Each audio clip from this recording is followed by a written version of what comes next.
In this video, we'll look at things that you need to know for the first time that you're playing poker in a live casino.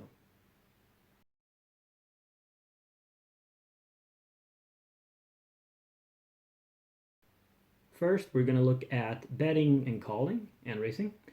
And this is a little bit different from online because in online poker you can bet any number of chips that you want from your stack.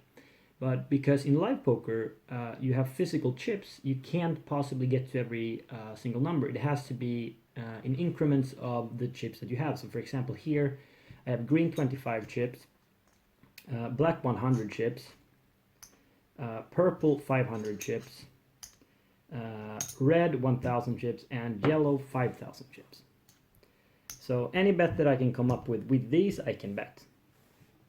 However, if somebody else, let's say, bets 1500 and you want to raise to, say, 5000, and you decide that you want to throw in a 5000 chip, this will not count as a raise. This is because of the one chip rule.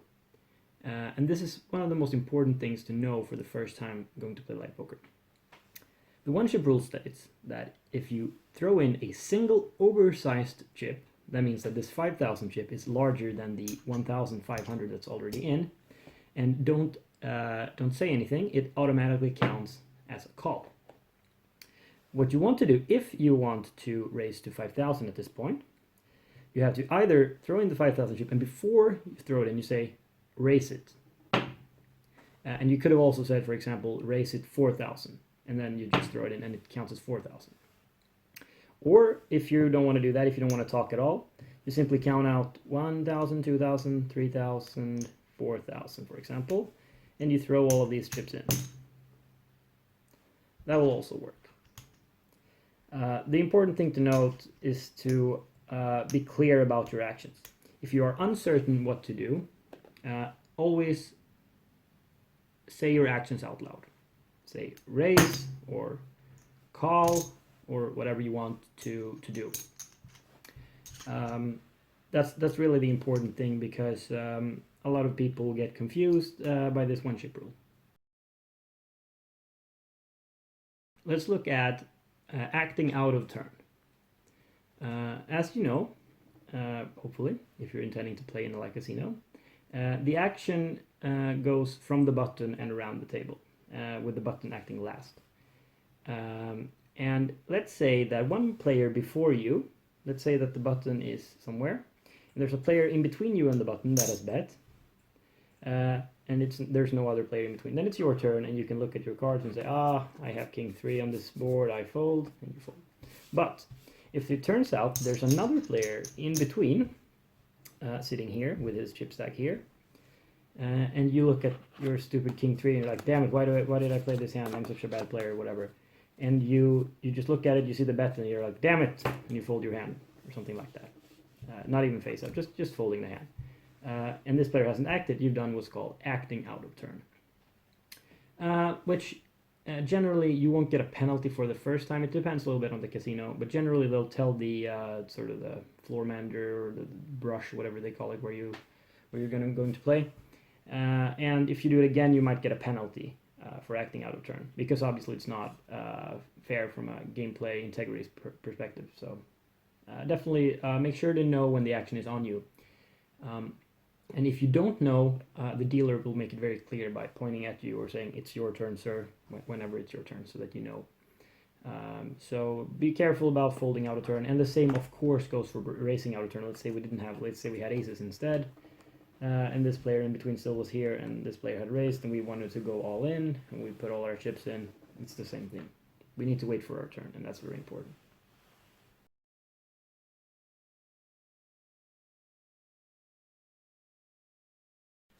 The next thing we're going to look at is looking at your cards. Once your 2 cards have been dealt in, there are several ways of looking at your cards. The thing you don't want to do is what people do when they play Uno or other such games. Is they take your cards up like this and they look at them. Okay. The reason you don't want to do this is, first of all, in generally, it's not allowed in casinos to look at your cards this way, because people can see it, and then again, you don't want people to accidentally see your cards. So this is not a good way of looking at your cards. There are 2 primary ways of looking at your cards. they're face down like this on the table, and you use your thumb to lift the cards up like this, and your other finger to raise the second card up like this. And then there's the other way around, where you just use your other thumb like this, and you do it this way. Those are the two main ways.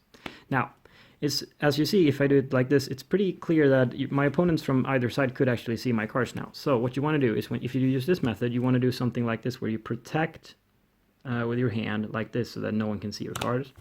Or if you do it this way, you do something like this with your hands. So you want to use your hands as cover. The second thing to do is that, or to know, I should say, is that during the hand, you need to handle your cards properly, because it's your responsibility to protect your cards on your own. And there are 3 ways of doing this. One of them is bringing a card protector with you to the casino, so that during the hand, you simply drop the card protector on the cards, and you have it like this. Now the cards are protected. The second way is doing the same thing, but without bringing a card protector, and you simply drop one of your chips on the cards like this, and it acts as a card protector. Or the last way, which is what I like to use, is simply to hold your cards during the entirety of the hand. The reason this is important is because in case the dealer accidentally mucks your cards, takes them away, puts them in the muck with other burned cards over here, and your cards go in there, they're going to be dead, even if it wasn't your fault, even if the dealer made a mistake. Generally, the floor will try and find your cards in the muck if you can identify them, and if they can also identify them in the pile there. But there are some high-profile cases that you can search for on YouTube for this. You can see, I think Gail Bowman was in a hand with aces, where her hand was taken away in a big spot in a tournament. And you want to avoid this, so make sure you protect your cards. Generally, it's not a problem, but just try and protect your cards, especially if you're sitting next to the dealer. Next, we're going to look at calling out your actions. This is generally only important if you're a new player who is uncertain of exactly how and when to throw your chips in. Say a player has made a bet of 1,000 and you intend to raise this bet. Well, you could, as previously said, you could just throw in more chips that are not a single chip like this. Or you could use a bigger oversized chip and say how much you want to raise, 4,000 or 3,000 or something along those lines. Now, where this gets also interesting is if you want to bet with a number of chips like this would be 2,500 chips, because these are 500s, and you want to make it 2,300. You can just throw them in, and before you throw them in, or at least before they land on the ground, you want to say 2,300, and that will be 2,300. Now, there's another thing that's also important about this, and it is that you need to throw all of your chips in one action. Otherwise, you're doing what's called string betting. I'm going to show you a string bet right now. Let's say we want to bet all of these chips, and string betting would look something like this. And maybe you remember the famous scene from Rounders, where I don't even remember what that guy's name is in the movie, but where he goes like this with the chips. You can't do that in poker. I don't know why they left that in. That's you absolutely can't do that in a casino. You need to be very precise. Use all of your chips at once. You can throw them if you like, but you're going to need to do it in one motion, all the chips at the same time. If you want to use both hands like this, make sure you throw them at the same time. That's really what's important about betting and announcing your action if you're uncertain. What you can always do if someone's betting and I just want to call, I don't know what to throw, and you just say, I call, and you can just put in whatever, and the dealer will take out the number you need to actually call.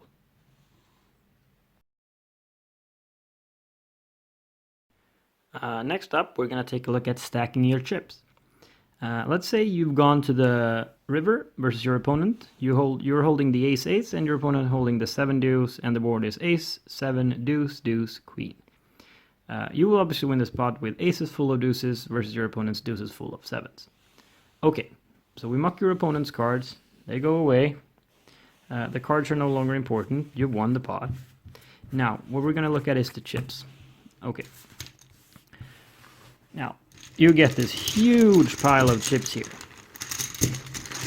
How are we supposed to handle this? Generally, you can't keep your chips like this you need to keep them in solid stacks. The way that I would go about it is to make sure you get the same colors together at first, and you want to generally use stacks of 20. This is because it's easier to count, it doesn't take too much space at the table, and it makes it easier for you to know exactly how many chips you have. This is especially important in a tournament where the number of big blinds that you have constantly change. In a cash game, since generally you know how much you have since you just bought in and the blinds aren't going to change, it's not as important, but still you probably want to use it as either way so that both you and your opponents can know. So you stack up all of your chips, and then you try and get them into the stacks. Okay, so let's start with the green ones. 25 chips. Okay, let's look at how many we have. We break them down. You see, this is a 5. So we do 5, and this is also another 5. That's 10, and these are 2 10s. So this is a stack of 20. Once you've made one stack of 20, you can use that as your reference because generally the chips are always the same size.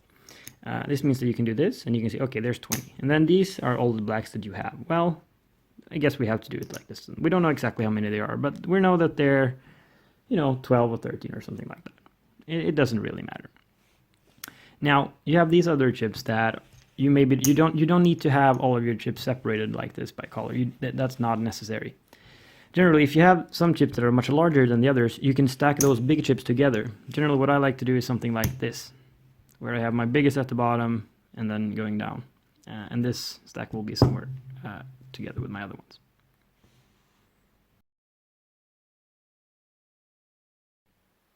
Next up, we'll be looking at folding your hand.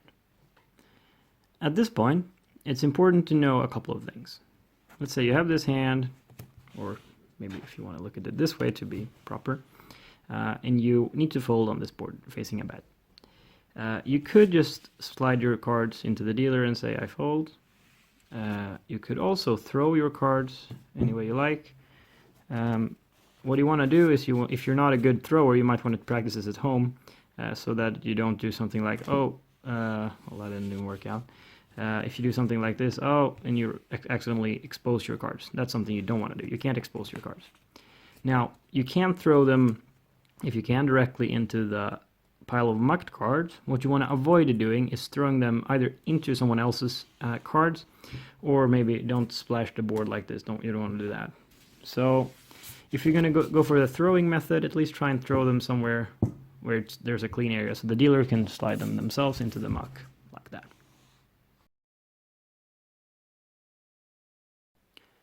Lastly, we're going to explore if you have to show your cards or not. When going to showdown at the end of the hand, after the betting concludes on the river, who shows first depends on a couple of things. And it can vary from casino to casino. Generally, the last aggressor on the river will have to show first. So in this case, if we bet the river and got called, we would be the ones to show. And we would show, 7 deuce, I was bluffing. Our opponent will turn over ace-king here and win with 3 aces. Okay, now what we might want to do is, if we're out of position like this and we say, I was bluffing, you don't need to say I was bluffing, you just need to say, well, when you get called, you just throw your cards away, indicating that you know that you're beat. You know you were bluffing. So you just throw your cards away like this. The thing is with this is generally this is fine. Depending on if it's a cash game or tournament, it may differ. Generally, in a cash game, it's always fine to do this, and your opponent doesn't actually have to show his hand then, because you don't have anything to show for it, so he's just going to be awarded the pot. In a tournament, and this also a little bit depends on the place where you play, you might be forced to show your hand at showdown in a tournament to avoid collusion, which is a bit more of a problem obviously in a tournament. Generally, a lot of casinos have this policy where you need one hand to be shown at least at showdown, which means that to claim the pot, you're going to need to show your hand. So maybe, you say, well, I don't have anything, and they say, okay, right, I got you, dude. I I got ace king. Okay, at that point that's fine. But this player does have the option of saying, I mean, when you say I don't have anything, and they say, well, you know, I want to see your hand or whatever, because they've paid off your bet on the river, so they're entitled to see your hand. This is a bit of a douchebag move to say, you know, show your hand, you know, when you've already, you know, said that you know, I lose this one, you take it down, good call. But some people do that, and they have the right to it within the rules. And then you have to show first, and then say, well, they say, well, I can beat your 7 high with my 3 aces. So that's a bit of a thing to consider. And then when the action is reversed, where you call on the river and your opponent shows first, I don't know why you would ever call this hand, but let's just say that you call on it with this hand. Your opponent shows ace king. It's generally as well fine to throw your cards away without showing what you called with, which is fine. But this is actually one of those rules that is a little bit different in different places, and also it's important to you know, to be nice to players, right? You don't want to be like, yeah, you know, show me your cards when they just mock them, you know. It's just a bit of a bad manner kind of thing to do that. But generally, you don't have to show your hand. In some certain situations you do, but generally you don't need to show your hand if you really don't want to. That just about wraps everything up. You probably don't want to play do7 this far on this board. But other than that, I hope you have a good time going to the casino for the first time. And I'm out.